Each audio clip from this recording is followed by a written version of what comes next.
मैं उन लोगों का शुक्रगुजार हूँ जिन्होंने मुझे ना बोला, जिन्होंने मेरी सहायता नहीं की और जिसकी वजह से मैंने अपना सारा काम खुद ही किया। ये कहना था एक साइंटिस्ट का और ये कहानी है उसी जीनियस साइंटिस्ट की, Albert Einstein. Game of mind की सीरीज में अगर अल्बर्ट आइंस्टाइन की कहानी ना हो तो ये सीरीज अधूरी रहेगी। अल्बर्ट आइंस्टाइन अपने समय के बहुत ही प्रतिभाशाली यानी जीनियस इंसान थे। एक ऐसा इंसान जिसने मैथ और साइंस में ऐसा योगदान दिया जिसे बस मुट्ठी भर चंद साइंटिस्ट ही आज तक दे पाए हैं। कुछ लोग मानते हैं कि हम दुनिया को दो भागों में बांट सकते हैं। एक भाग है आइंस्टाइन के पहले की दुनिया और दूसरा भाग है आइंस्टाइन के बाद की दुनिया। और ऐसा मानने के पीछे एक वजह है। आइंस्टाइन ने दुनिया को 3 अक्षरों वाला एक फॉर्मूला दिया, E=mc², और इस फॉर्मूले ने साइंस को बदल दिया, साइंटिस्ट की सोच को बदल दी और इसी फॉर्मूले की वजह से हम अल्बर्ट आइंस्टाइन को जानते हैं। उन्होंने साइंस के क्षेत्र में बहुत बड़ा योगदान दिया और इसीलिए सन 1921 में उनको नोबेल पुरस्कार मिला। उन्होंने 300 से ज्यादा साइंटिफिक पेपर्स यानी वैज्ञानिक शोध पत्रों को प्रकाशित करवाया। सन 1999 में टाइम मैगजीन ने 20वीं शताब्दी यानी 20th सेंचुरी के 100 सबसे ज्यादा प्रभावशाली यानी इन्फ्लुएंशियल लोगों की लिस्ट जारी की और उसमें अल्बर्ट आइंस्टाइन को पर्सन ऑफ द सेंचुरी यानी शताब्दी पुरुष घोषित किया। जर्मनी में पैदा होने के बावजूद जर्मन लोगों से खतरा, हिटलर के डर से जिनको अपने देश को छोड़कर अमेरिका जाना पड़ा। अमेरिका में भी FBI उनके पीछे 20 सालों तक पड़ी रही और मृत्यु के बाद भी जिनके मस्तिष्क पर बहुत समय तक शोध चलता रहा। क्या सच्चाई थी इन सब के पीछे और इन सब मुश्किलों के बीच में कैसे अल्बर्ट आइंस्टाइन ने अपनी जिंदगी के मकसद को पूरा किया? उनकी जिंदगी से जुड़ी इन सब बातों और कहानियों को जानने के लिए मैं आपको इतिहास में करीब 150 साल पहले ले चलता हूँ।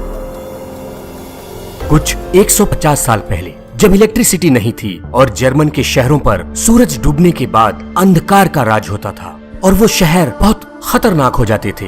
फिर थॉमस अल्वा एडिसन के DC करंट ने जर्मनी के शहरों को कुछ रोशनी दी।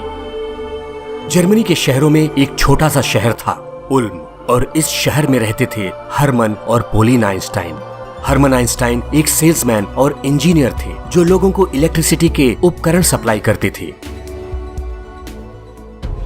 14 मार्च 1879 एक खुशी से भरा दिन था हरमन और पोलिन आइंस्टाइन के लिए। उनके घर में उस दिन एक बेटे ने जन्म लिया। प्यार से उसका नाम उन दोनों ने अल्बर्ट रखा। अल्बर्ट का सर उसके शरीर की तुलना में बड़ा था और ठीक शेप में नहीं था और हरमन और पोलिन को डर था कि कहीं उसको कोई प्रॉब्लम तो नहीं है। जब अल्बर्ट की दादी यानी हरमन की माँ ने उसको पहली बार देखा तो उन्होंने भी ये कहा कि उसका सर बड़ा है, लेकिन कुछ दिनों में ही अल्बर्ट का सर धीरे धीरे सही शेप में आने लगा। हरमन और पोलिन आइंस्टाइन अपने बेटे को बहुत प्यार करते थे। जैसे जैसे अल्बर्ट बड़ा होने लगा, हरमन और पोलिन को एक नई चिंता सताने लगी। अल्बर्ट कुछ भी बोलता नहीं था, लेकिन चिंता होने के बावजूद हरमन और पोलिन को ये उम्मीद थी कि एक दिन वो जरूर बोलेगा। लेकिन साथ ही साथ उनके मन में एक डर जरूर था कि कहीं उनका बच्चा एक मंदबुद्धि बच्चा तो नहीं है। सन 1880 अल्बर्ट अब 1 साल का हो चुका था और उसने थोड़ा थोड़ा बोलना भी शुरू किया था। कुछ लोगों का कहना है कि उसने 4 साल के बाद बोलना शुरू किया और जब पहली बार वो बोला था तो उसके शब्द थे, the soup is too hot, soup बहुत गर्म है। जब हरमन और पोलिन ने उससे पूछा कि तुम पहले क्यों नहीं बोले, तो अल्बर्ट ने कहा कि अब तक सब कुछ ठीक चल रहा था। अल्बर्ट के साथ प्रॉब्लम ये थी कि वो लैंग्वेज यानी भाषा को जल्दी पकड़ नहीं पाते थे, जैसा कि दूसरे बच्चे जन्म के बाद करते हैं। ये प्रॉब्लम उसको 9 साल तक थी। वो सेंटेंस को अपने माइंड में दोहराता रहता था जब तक वो उनको ठीक से बोल नहीं पाता था। उसी साल यानी सन 1880 में हरमन और पोलिन उल्म से लगभग 160 किलोमीटर दूर म्यूनिक में जाकर रहने लगे। म्यूनिक में आइंस्टाइन के पिता और उसके चाचा जेकब ने एक कंपनी बनाई जो कि थॉमस अल्वा एडिसन के DC करंट के लिए इलेक्ट्रिकल इक्विपमेंट बनाती थी।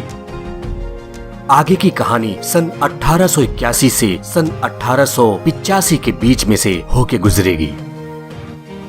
अल्बर्ट 2 साल का हुआ और तब उसकी बहन का जन्म हुआ। हरमन और पोलिन ने उसका नाम रखा माजा। अपनी एक छोटी बहन को पाकर अल्बर्ट बहुत खुश हुआ। अल्बर्ट दूसरे बच्चों के साथ घुल मिल नहीं पाता था। उनके साथ खेलता भी नहीं था और बहुत ही शांत रहता था। उसको खेलना कूदना अच्छा नहीं लगता था। आजादी बहुत पसंद थी उसको और वो हर तरफ शांति चाहता था। अल्बर्ट बचपन में अपने पिता से कहता था कि वो बड़ा होकर सेना में सिपाही नहीं बनेगा। जब वो रोड पर सेना के सिपाहियों को परेड करते हुए देखता तो उसको बहुत दुख होता था। उसको लगता था कि सेना के लोगों को आजादी से घूमने की इजाजत नहीं थी और उनकी लाइफ बस एक मशीन की तरह थी और युद्ध होने पर वो मर जाते थे। हिंसा और युद्ध से नफरत थी अल्बर्ट को। वो अपने बचपन में या तो अकेले या फिर अपनी बहन माजा के साथ खेलता और उसके खेल भी कुछ इस तरह के होते थे जिससे उसको कुछ सीखने को मिले। उसको घूमना बहुत पसंद था और नेचर यानी प्रकृति से लगाव बहुत था। नदी को, पहाड़ को, आसमान को देखकर उसके मन में बहुत से सवाल आते थे। ब्रह्मांड में छुपे रहस्यों को जानने की जिज्ञासा उसके मन में बनी रहती थी। धीरे धीरे ढेर सारे सवालों को लिए अल्बर्ट अब 5 साल का हो गया था और अब तक वो ठीक से बोलने भी लगा था। उसके बर्थडे पर हरमन ने उसको एक चुंबकीय दिक्सूचक यानी मैग्नेटिक कंपास दिया। ऐसा गिफ्ट पाकर अल्बर्ट को बहुत अच्छा लगा। वो मैग्नेटिक कंपास को देखता रहता और सोचता कि इसकी सुई हमेशा नॉर्थ यानी उत्तर की तरफ ही क्यों रहती है। उसको लगता था कि उसमें ऐसा कुछ जरूर होगा जो उसकी सुई को हिलाता है, पर वो मुझे दिखता नहीं। इस तरह के और भी सवाल अल्बर्ट के माइंड में आते रहते थे। कहानी अब 1885 से 1888 के बीच में से गुजरेगी। अल्बर्ट के 5 साल पूरा करने के बाद उसका एडमिशन म्यूनिक के एक कैथोलिक प्राइमरी स्कूल में करवा दिया गया। उसकी माँ पोलिन को म्यूजिक बहुत पसंद था और वो पियानो बहुत अच्छा बजाती थी।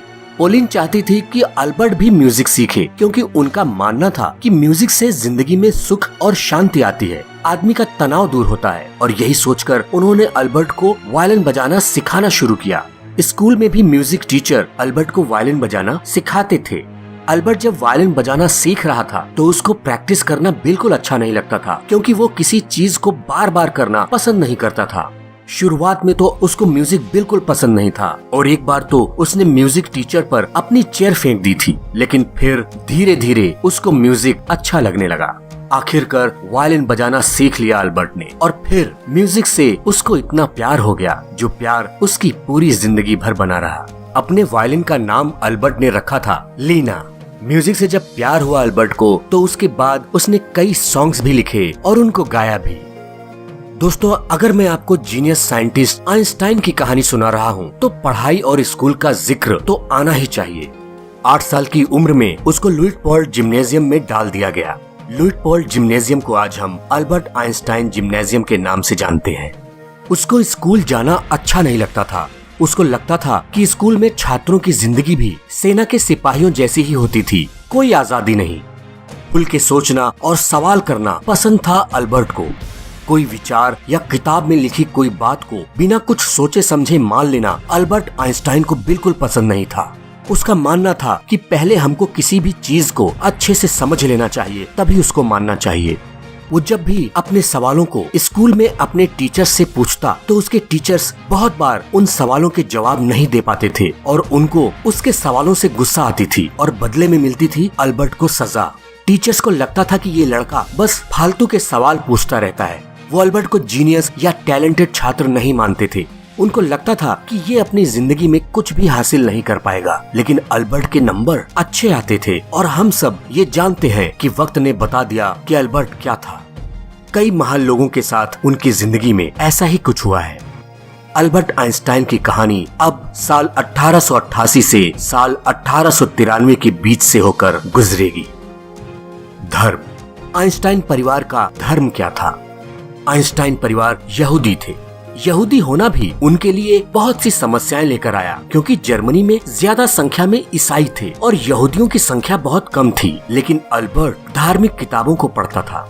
उसने बाइबल पढ़ी, धर्म को समझने की कोशिश की, लेकिन धीरे धीरे उसको ये बात भी समझ में आने लगी कि कोई भी धर्म इंसान को कुछ गलत नहीं सिखाता, लेकिन इंसान कई बार उसको तोड़ मरोड़ के अपने फायदे के लिए इस्तेमाल करते हैं और यही बात उनको अच्छी नहीं लगती थी। यहूदी होने के कारण भी अल्बर्ट को स्कूल में बहुत सी प्रॉब्लम्स होती थी। स्टूडेंट्स उसका मजाक उड़ाते थे और उसको परेशान करते थे क्योंकि वहाँ ज्यादा संख्या में ईसाई स्टूडेंट्स थे। ये भी एक कारण था जिसकी वजह से अल्बर्ट स्कूल जाना पसंद नहीं करता था। मैं उस समय की बात कर रहा हूँ जब आइंस्टाइन बड़े हो रहे थे। चारों तरफ के इस तरह के वातावरण ने उसके ऊपर बहुत बुरा असर डाला और वो चुपचाप और अकेला रहने लगा। लेकिन उन सालों में उसका एक दोस्त बना, मैक्स टैलमे। वो भी एक यहूदी था और अल्बर्ट से उम्र में थोड़ा बड़ा था। वो अल्बर्ट को घर पे ट्यूशन पढ़ाने के लिए आता था। मैक्स टैलमे मेडिकल साइंस यानी चिकित्सा विज्ञान का स्टूडेंट था और वो अल्बर्ट को कई किताबें भी पढ़ने के लिए देता था। अल्बर्ट अपने दोस्त और ट्यूटर मैक्स टैलमे से साइंस और फिलॉसफी यानी दर्शन के बारे में सवाल करता। अल्बर्ट का इंटरेस्ट बचपन से ही मैथ और फिजिक्स में था और उसके सवाल भी ऐसे थे जिनके जवाब सिर्फ मैथ और फिजिक्स से ही उसको मिल सकते थे। ब्रह्मांड कैसे काम करता है, इस बारे में उस समय तक बहुत जानकारी उपलब्ध नहीं थी और ब्रह्मांड से जुड़े हुए बहुत से सवालों की खोज से ही अल्बर्ट का इंटरेस्ट फिजिक्स और मैथ में ज्यादा हुआ। अपनी उम्र के हिसाब से वो मैथ और फिजिक्स का नॉलेज दूसरे बच्चों से ज्यादा रखते थे। मैक्स टैलमे ने बताया था कि जब उसने 12 साल के अल्बर्ट को जियोमेट्री की टेक्स्ट बुक दी तो उसने उस बुक को एक ही गर्मी की छुट्टियों में पढ़ ली और उन्हीं छुट्टियों में उसने जियोमेट्री और अलजेब्रा भी सीखी। 12 साल के अल्बर्ट ने खुद से ही पाइथागोरियन थ्योरम की ओरिजिनल प्रूफ यानी मूल प्रमाण की खोज की। मैक्स टैलमे ने बताया कि जल्दी ही अल्बर्ट हायर मैथमेटिक्स को पढ़ने और समझने लगा और कुछ समय में वो मुझसे भी आगे निकल गया। जियोमेट्री और अलजेब्रा को गहराई से समझने में लग गया अल्बर्ट। उसको लगा कि नेचर यानी प्रकृति को एक मैथमेटिकल स्ट्रक्चर यानी गणितीय संरचना के रूप में समझा जा सकता है। उसने 12 साल की उम्र में कैलकुलस पढ़ा और 14 साल की उम्र में उसने इंटीग्रल कैलकुलस में महारत हासिल कर ली। जर्मनी के एक फिलोसोफर इमैनुअल कैंट ने क्रिटिक ऑफ प्योर रीजन नाम की एक किताब लिखी थी जिसमें उन्होंने मेटाफिजिक्स के लिमिट्स और स्कोप को बताया था। मेटाफिजिक्स फिलॉसफी का एक ब्रांच है। अल्बर्ट ने कैंट के क्रिटिक ऑफ प्योर रीजन किताब को पढ़ डाला। अल्बर्ट उस समय बस 13 साल का था लेकिन उसको कैंट की बातें पूरी तरह से समझ में आ गई थी। अल्बर्ट के अंकल जेकब भी उसके साथ रहते थे। वो एक इंजीनियर थे और अल्बर्ट को उनके साथ बहुत अच्छा लगता था क्योंकि जेकब की वजह से ही अल्बर्ट की रुचि मैथ में बढ़ी थी। जब अल्बर्ट को बीजगणित यानी अलजेब्रा समझ में नहीं आ रहा था तो जेकब ने उसको बहुत ही सिंपल तरीके से अलजेब्रा समझाई थी। जेकब ने बताया कि अलजेब्रा बहुत ही मजेदार विषय है। उसमें हम एक छोटे जानवर का शिकार करते हैं। उस जानवर का नाम हमको नहीं पता इसलिए हम उसको एक्स कहते हैं। फिर जब हम उस जानवर का शिकार करके उसको पकड़ लेते हैं तो हम उसे सही नाम देते हैं। यही होता है अलजेब्रा यानी बीजगणित में। अल्बर्ट के लिए उनका घर ही सबसे बड़ा स्कूल था जहाँ पर उसने बहुत कुछ सीखा। साइंटिफिक एक्सपेरिमेंट यानी वैज्ञानिक अनुसंधान करने की प्रेरणा भी अल्बर्ट को घर से ही मिली और इसमें उसका साथ दिया था उसके पिता और चाचा ने, क्योंकि वो चाहते थे कि अल्बर्ट भी बड़ा होकर इंजीनियर बने और वो ये भी जानते थे कि अल्बर्ट का स्वभाव क्या है और साथ ही साथ वहाँ यहूदियों को कितनी समस्याएं थी। इसलिए स्कूल में अगर अल्बर्ट के मार्क्स किसी सब्जेक्ट में कम आते थे तो वो उसको कुछ भी नहीं बोलते थे। साल 1894, 13 साल के हो चुके अल्बर्ट के पिता हरमन और चाचा जेकब की कंपनी ने म्यूनिक में इलेक्ट्रिक सप्लाई करने के लिए एक बिड यानी बोली में हिस्सा लिया, लेकिन वो काम उनको नहीं मिला। उनके पास इतना पैसा नहीं था जिससे वो डायरेक्ट करंट यानी डीसी के उपकरणों को अल्टरनेटिंग करंट यानी एसी के मुताबिक बदल सकें। अल्बर्ट के पिता हरमन और चाचा जेकब की कंपनी को बहुत नुकसान हुआ और उन्हें अपनी म्यूनिक की कंपनी को बंद करना पड़ा। नए बिजनेस की तलाश में आइंस्टाइन परिवार को इटली के मिलान शहर में जाना पड़ा और फिर वहाँ से कुछ महीनों बाद वो पैविया चले गए। लेकिन अल्बर्ट को म्यूनिक में ही रुकना पड़ा और लुइटपोल्ड जिम्नेजियम स्कूल में अपनी पढ़ाई पूरी करनी पड़ी। अल्बर्ट अपनी फैमिली के चले जाने के कारण बहुत उदास रहने लगा। उसको लुइटपोल्ड जिम्नेजियम पसंद नहीं था, लेकिन जर्मनी का वही बड़ा स्कूल था जहाँ स्टूडेंट्स अपनी पढ़ाई करके किसी यूनिवर्सिटी में पढ़ने के लिए तैयार हो पाते थे। अल्बर्ट के पिता चाहते थे कि वो इलेक्ट्रिकल इंजीनियरिंग में डिग्री हासिल करे, लेकिन लुइटपोल्ड जिम्नेजियम स्कूल में पढ़ते हुए एक बार अल्बर्ट स्कूल अथॉरिटीज से भिड़ गए और उन्होंने स्कूल के टीचिंग मेथड का कड़ा विरोध किया। अल्बर्ट कहता था कि यहाँ पर हमको सिर्फ रटाया जाता है, हमारी क्रिएटिव थॉट और किसी चीज को सही ढंग से सीखने के लिए कोई कुछ नहीं सोचता। अल्बर्ट उस स्कूल में एक दिन भी पढ़ना नहीं चाहते थे और दिसंबर 1894 में वो बीमारी का बहाना करके पैविया में अपने फैमिली के पास चले गए। अल्बर्ट को इटली बहुत अच्छा लगा। इटली में बड़े बड़े संग्रहालय, देखने लायक खूबसूरत जगहें और कला और सांस्कृतिक केंद्र भी थे जो अल्बर्ट को बहुत अच्छे लगे और उसको यहाँ पढ़ने और सोचने के लिए बहुत कुछ मिला। वो संगीत सुनता, पहाड़ों पर चला जाता और नाव भी चलानी सीखी। अल्बर्ट कहता था कि उसका इटली में गुजरा हुआ वक्त बहुत अच्छा था। अल्बर्ट ने साल 1894 में अपना पहला रिसर्च पेपर लिखा जिसका टाइटल दिया था उसने on the investigation of the state of the ether in a magnetic field. 15 साल के थे वो। उसने इस रिसर्च पेपर को अपने अंकल सीजर कोच को पढ़ने और अपनी एक्सपर्ट राय देने के लिए भेजा। साथ ही साथ उसने एक छोटा सा नोट भी लगाया और उसमें लिखा कि मुझे बुरा नहीं लगेगा कि अगर आप मेरे रिसर्च पेपर को नहीं पढ़ते हैं, लेकिन कम से कम आप ये जरूर देखेंगे कि मैंने लिखने की कोशिश एक अच्छे राइटर के जैसे की है जो मैंने अपने माता पिता से सीखा है।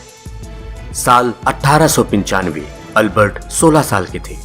घर वालों ने उससे कहा कि अब तुम बड़े हो चुके हो, अब तुम्हें अपनी जिंदगी के बारे में सीरियसली सोचना चाहिए, तुम एक इलेक्ट्रिकल इंजीनियर बनो।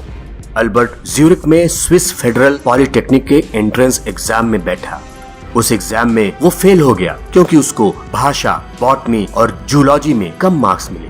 इसके पीछे एक वजह फ्रेंच लैंग्वेज का होना भी था। अल्बर्ट को तब तक बहुत ज्यादा फ्रेंच नहीं आती थी, लेकिन उसके मार्क्स फिजिक्स और मैथमेटिक्स में अच्छे आए।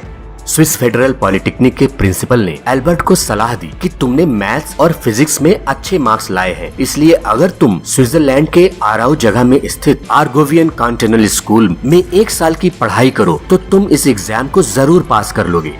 प्रिंसिपल की सलाह पर अल्बर्ट ज्यूरिख से 20 मील दूर आराउ चले गए अपनी सेकेंडरी स्कूलिंग को कंप्लीट करने। जॉस्ट विंटेलर जो स्विट्जरलैंड के एक स्कूल में टीचर थे, अल्बर्ट उनके यहाँ ही रहते थे और इसी वजह से उन दोनों के बीच अच्छी दोस्ती हो गई। लेकिन इसके साथ ही साथ अल्बर्ट को जॉस्ट विंटेलर की डॉटर से प्यार हो गया जिसका नाम था मैरी। धीरे धीरे अल्बर्ट और जॉस्ट विंटेलर की फैमिली में दोस्ती हो गई और ये दोस्ती बाद में रिश्तेदारी में भी बदल गई। मैरी के साथ शादी नहीं हुई अल्बर्ट की, लेकिन अल्बर्ट की बहन माजा की शादी जॉस्ट विंटेलर के बेटे पॉल के साथ हो गई। अल्बर्ट की जिंदगी का ये वो समय था जब फिजिक्स में उनका इंटरेस्ट और गहरा हो चुका था। पढ़ने के लिए बहुत कुछ था वहाँ पर उनके पास और अच्छे टीचर्स भी थे। अल्बर्ट स्कूल की लेबोरेटरी में कई एक्सपेरिमेंट करते। वो सोचते थे कि क्या मैं रोशनी के किरण को पकड़ सकता हूँ। अल्बर्ट खुद से यही प्रश्न पूछते थे और बाद में इसी प्रश्न ने उनके रिलेटिविटी यानी सापेक्षता के सिद्धांत को जन्म दिया था। साल 1896 में अपने पिता से अप्रूवल लेकर जर्मन किंगडम ऑफ वुर्टेम्बर्ग अपनी नागरिकता यानी सिटीजनशिप छोड़ दी ताकि उनको सेना में ना भेज दिया जाए और सितंबर 1896 में उन्होंने अपनी सेकेंडरी स्कूल की पढ़ाई अच्छे ग्रेड्स के साथ पास की और इसके बाद वो वापस आए और ज्यूरिख पॉलिटेक्निक में एडमिशन लिया। अल्बर्ट को प्यार हुआ था मैरी विंटेलर से जो उनसे 1 साल बड़ी थी। वो ओल्सबर्ग स्विट्जरलैंड चली गई एक टीचर बनकर।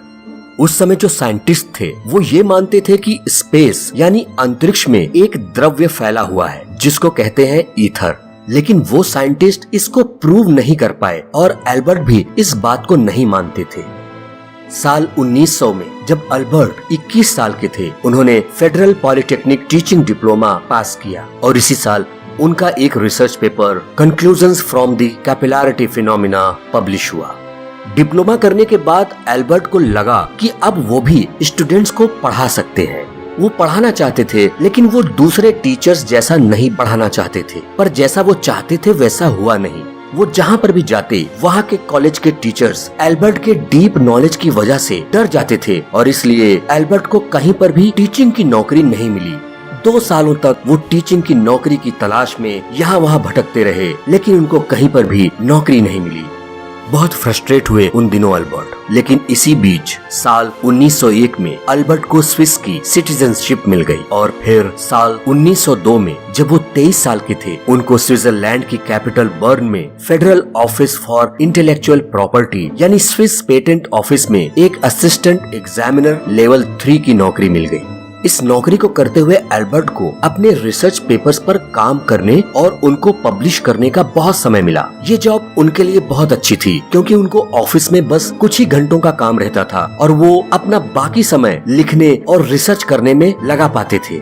वो पेटेंट ऑफिस में काम करते थे, इसलिए वहाँ पर आने वाले बहुत से पेटेंट एप्लीकेशंस को वो अच्छे से पढ़ते थे। पेटेंट ऑफिस में भी एल्बर्ट का काम अच्छा था और इसलिए वो वहाँ पर परमानेंट हो गए। अब ये कहानी आगे बढ़ेगी और गुजरेगी साल 1902 से साल 1905 के बीच में। पेटेंट ऑफिस में काम करते हुए अल्बर्ट ने डॉक्टरेट की डिग्री पाने के लिए कड़ी मेहनत करना शुरू किया और 30 अप्रैल 1905 में उन्होंने अपनी थीसिस कंप्लीट करके यूनिवर्सिटी ऑफ ज्यूरिख से पीएचडी की डिग्री हासिल की। जब अल्बर्ट आइंस्टाइन ज्यूरिख पॉलिटेक्निक में स्टडी कर रहे थे तो उनके साथ उनकी एक फेलो स्टूडेंट थी, मिलेवा मैरिज। वो एक इंटेलिजेंट स्टूडेंट थी। कहा जाता है कि मिलेवा मैरिज अल्बर्ट आइंस्टाइन के सक्सेस के पीछे की एक सीक्रेट वुमन थी, जिन्होंने आइंस्टाइन के रिसर्च में बहुत मदद की थी। आइंस्टाइन को मिलेवा से प्यार हुआ और उन दोनों ने सन 1903 में बर्न, स्विट्जरलैंड में शादी कर ली। वहीं पर यानी बर्न में ही आइंस्टाइन ने federal office of intellectual property में नौकरी की थी, जो मैंने आपको पहले बताया था। कहा जाता है कि आइंस्टाइन और मिलेवा मैरिज की शादी होने से पहले ही उन दोनों की एक डॉटर भी थी, लेकिन शायद किसी बीमारी की वजह से उसकी डेथ हो गई। आइंस्टाइन की उस डॉटर के बारे में लोगों को ज्यादा जानकारी नहीं है। सन 1904 में उनका एक बेटा हुआ, हंस अल्बर्ट। अब आपको वापस सन 1905 में ले चलता हूँ। अल्बर्ट लगातार रिसर्च करते रहे और अपने रिसर्च पेपर्स पब्लिश करवाते रहे। धीरे धीरे उनकी पॉपुलैरिटी बढ़ती रही। बचपन से एक सवाल उनके मन में हमेशा घूमता रहता था कि अगर वो लाइट की किरणों के ऊपर बैठकर चलेंगे तो दुनिया कैसी दिखेगी। ऐसी सोच और ऐसी जिज्ञासा होने के कारण उन्होंने फिजिक्स को बहुत गहराई तक समझा और बड़े बड़े एक्सपेरिमेंट्स भी किए। उस समय कुछ वैज्ञानिक लाइट की स्पीड यानी रोशनी की गति को मापने के ऊपर काम कर रहे थे, लेकिन उनको कोई सफलता नहीं मिल पा रही थी। अल्बर्ट ने बताया कि वो वैज्ञानिक क्यों असफल रहे। उन्होंने बताया कि वास्तव में लाइट की स्पीड एक जैसी रहती है और दुनिया की दूसरी चीजें उसके सापेक्ष यानी तुलनात्मक होती हैं। इसका मतलब क्या है? इसका मतलब मैं आपको एक एग्जाम्पल देकर बताता हूँ। मान लो कि आप एक रेलवे प्लेटफॉर्म पे खड़े हो और एक ट्रेन 100 किलोमीटर की स्पीड से आपके बगल से गुजरती है। आप कहेंगे कि ट्रेन की स्पीड बहुत तेज थी, लेकिन अगर एक ट्रेन जिसकी स्पीड 130 किलोमीटर है और आप उसमें बैठे हुए हैं, तो आप बगल वाली ट्रेन को जो 100 किलोमीटर की स्पीड से चल रही है देख के क्या कहेंगे? आप कहेंगे कि उस ट्रेन की स्पीड कम है। यही थ्योरी थी अल्बर्ट आइंस्टाइन की, जिसको थ्योरी ऑफ रिलेटिविटी यानी सापेक्षता का सिद्धांत कहा गया और इसी थ्योरी के कारण उनको एक महान साइंटिस्ट माना गया। ये रिलेटिविटी थ्योरी बस इतनी नहीं है, इसमें बहुत कुछ छिपा हुआ है, जिसने विज्ञान के लिए नई सोच के बहुत सारे दरवाजे खोल दिए थे। आइजैक न्यूटन एक महान वैज्ञानिक थे। उन्होंने कहा था कि समय हमेशा एक जैसा रहता है। आइंस्टाइन ने कहा कि समय यानी टाइम भी अन्य दूसरी वस्तुओं के सापेक्ष है। उनके इस सिद्धांत ने समय, अंतरिक्ष, गति और ग्रेविटेशन यानी गुरुत्वाकर्षण से जुड़े हुए विचार दिए, जिससे वैज्ञानिकों की सोच ही बदल गई। इसी सिद्धांत के आधार पर बना अल्बर्ट आइंस्टाइन का E=mc² का फेमस फार्मूला और इसी फार्मूले के हेल्प से एटॉमिक यानी परमाणु बम बनाया जा सका। अल्बर्ट आइंस्टाइन ने बताया था कि लाइट को हम छोटे छोटे बिंदुओं की एक धारा कह सकते हैं। इसी के कारण इलेक्ट्रिक आई यानी विद्युत नेत्र की बुनियाद रखी गई और इसी के कारण टेलीविजन, ध्वनि चलचित्र यानी टॉकी और दूसरे रिसर्च वर्क साइंटिस्ट ने पूरे किए थे। 1908 तक वो बहुत ही फेमस साइंटिस्ट बन गए थे और उनको यूनिवर्सिटी ऑफ बर्न में एक लेक्चरर की तरह अपॉइंट कर लिया गया। आइंस्टाइन बर्न में सन 1909 तक रहे।